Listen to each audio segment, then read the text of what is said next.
Since the beginning of this 8th Parliament, there has been an issue about SALL, Central Kofi, Akpafu, Lolobi, and Likpe.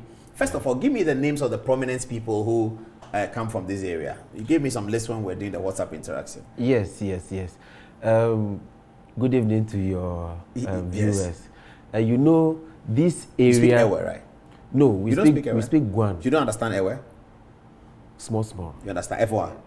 But we are Guans. Okay, you are Guans. We are Guans, so to speak. But Guans are also all over the country. Yes, it's not about just 8 regions have Guans in there. In Ghana, and we believe that we are the original settlers of... No, it's not that you believe. The history shows that the Guans are the original settlers. Exactly. They were here before the Akans came. So yeah. Yes, the Guans are the original settlers. Yes. Congratulations for that. Your ancestors were the original settlers. Yes. And absolutely. So when the opportunity came for us to have our real identity with the creation of the region, we thought it wise to also be part of the petition that went to His Excellency the President for the region to be created. And the OT region to be created. For the OT region but the OT region does not represent Guans only. Yes, of course, but it's a matter of identity. You know that the then voter region consisted of different ethnic groups, about 25 of them, more than 25 of them. And so it became necessary that in order for our identity, that is the Buem Krachi enclave, you remember that we used to call it Voter North and then Voter South. And so when the opportunity came, we then also took it upon ourselves. It was a demand driven. So we took part in the petition and we went into the referendum.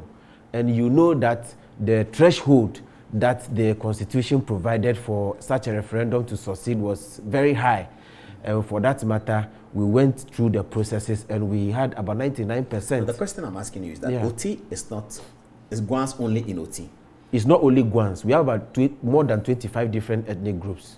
Okay, so why do you think that's a representation of the Guans? Because the Guans are in Eastern region, they are in Winneba, they are in the North Gonja, they are everywhere. Yes, you know, during the discussions and our research, you know, the veteran Colonel Gbevlo Latte is from Likpe, and he actually brought the name Guan to be given to the district, the SALL area, for us to have that identity as a people. So Guan region or Guan district. Guan district, which has been done. Which has been done. So there's Guan district now. There's Guan district now, and we are waiting the Guan constituency in the shortest possible time. To make Parliament 276. 276. That is so. Okay, so they didn't want to vote in Buem. Yes. We'll come to the story, but let's take us through this map. So which map are we looking at here? Yes, this I want to state on record that this is work in progress and does not represent the entirety of the true picture of the various traditional areas that we have. So when you look at this particular map, you will see that the SALL areas is consisted of 4 traditional areas, which is the Central Kofi, and you will say that it is adulterated. Their original name is Bale, and then you have Likpe, which are also called Bakpele, and then the Kau people are Akpafu and Lolobi. They speak the same language. They speak Siwu, so the Akpafus and the Lolobis are one people. So the Central Kofi, which is the Bale, are different, and the Likpe, who are Bakpele, are also different. But in all, these are the 4. What about Lolobi? You haven't talked about Lolobi. Lolobi and Akpafu speak the same language. They are Kau. So Lolobi and Akpafu, they are names that have been adulterated. Their real identity is Kau. I see. Yes. And Central Kofi's real identity is what? Bale. Yes. Okay. So let's take the story again from the creation of the region. So the OT region was created. Yeah. And the Guan district was created. Okay, so elections approaching. The names that we are mentioning, Akpafu, Lolobi, Central Kofi, where were they voting before? Good. We were part of the original Hohwe constituency. Okay. You know, the Hohwe municipal was consisted of 9 traditional areas. Vli, Gbledik, Bin, Alavanyo, Fodome, Likpe, Central Kofi, Akpafu, Lolobi, and then Akpafu. So 9 traditional areas.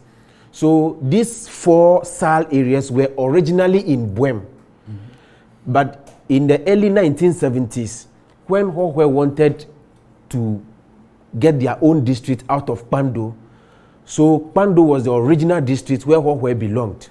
But somewhere in 1974, Hohwe wanted to be on their own.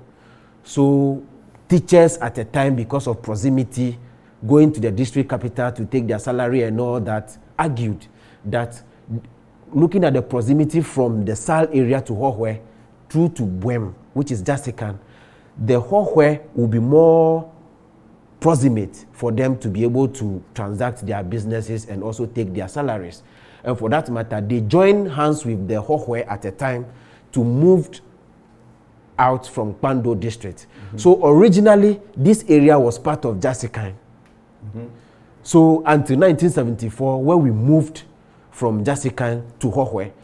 So with the creation of region, it is the original Buem-Krachi district that existed before that petitioned. And for that matter, when the 8 districts were moving out, they thought it was that we are associate members. Why would we leave our associate members? We were one before. And we were also very interested because when you look at the Hohwe enclave, it is only these 4 traditional areas who speak different language from Ewe. So these are Guan speaking areas. They don't speak Ewe. So we thought it was that for the sake of identity and also, what our forefathers has done, we decided to also join the petition. So it was purely a demand-driven thing. But what is happening is that the narrative in the media space changed. During the referendum, there are people who were for and people who were against the referendum. So the background and the genesis of all that is happening and the lacuna that has been created as a result of this regional reorganization can be traced to the referendum. And so if we should take this SAL enclave alone, the threshold that the Constitution provided, that you should have at least 50% of people who qualify to vote to take part in the referendum, and 80% must vote yes to approve. So the threshold is higher than amending an entrenched provision per 291. So when you look at that provision, the SAL area recorded 82% voter turnout. But when it comes to voting yes, we recorded about 72%. So if it were to take only the SAL area, the regional creation would have failed. I see. Exactly. So when you look at the entire regional percentage, we recorded 98.86%. So in that sense, the yes have won. Yes. So regardless of your position, you join. Yeah. So the argument is that just like how Brexit, if you say you are against, and they voted Brexit, they voted, so you cannot come and say that because you were against, then you that is not the policy. Exactly. Yeah. So that is the situation that was created. So those who were against created a special purpose vehicle, and they have been in constant touch with the media, and those are the voices that are being heard. And those who didn't want the creation of the region. Oh, that's interesting. Exactly. Those who didn't want the creation. And they are the people talking about SAL. Exactly. And they are not in touch with the developmental aspirations of the people. As we speak, a lot of things are happening. Okay, let's come to the story of December 7th. Exactly. What happened? The letter came from Electoral Commission. On the 6th. On the 6th. Of December. Telling the people at SAL that you cannot vote in the parliamentary election. Yeah. They were completely taken aback. Yeah. What was that about? Yes. The Justice Brobe Commission was supposed to recommend that 6 months to general elections 2020, they should create the Guan constituency so that we can have our representation in parliament. But that the constituency was not created. They blame COVID and all that. Exactly. So what happened was that the people were anticipating that they are going to have their own representation in parliament. So when that couldn't happen, then there were a lot of agitations as a result of positive defiance to say that, well, we are protesting that if the constituency couldn't happen, then we are boycotting parliamentary elections. So we will not vote in Buem. And we will not vote in Hohwe. Exactly. But they could have voted in Buem. They could have voted in Buem per CI 128 because all they could have voted in Buem. Yes, per CI 128 because the polling our polling stations, 50 polling stations were in Buem. And the CI 128 that guided the 2020 all the elections. polling stations in the SAL area were added to Buem. Exactly. So our registration, everything was supervised by. Nothing to do with Hohwe. Nothing to do with Hohwe. Okay, but the people didn't want to vote in Buem. Yes. They wanted a Gwan constituency exactly. to be created for them. Exactly. On the basis of creating new districts and creating a new region. That is so. And that didn't happen. That didn't happen. So the disenfranchisement you talk about is not deliberate from the Electoral Commission? It's not deliberate. So that letter was as a response to the chiefs and people, the agitations that were coming from that area, because the Electoral Commission were threatened that their officers, that they cannot guarantee the safety of their officers who will come and work there on the day of elections if they should bring the parliamentary ballot boxes. And so provisions were actually made, but as a result of that protest to boycott the parliamentary elections, that is why the elections couldn't happen in that area.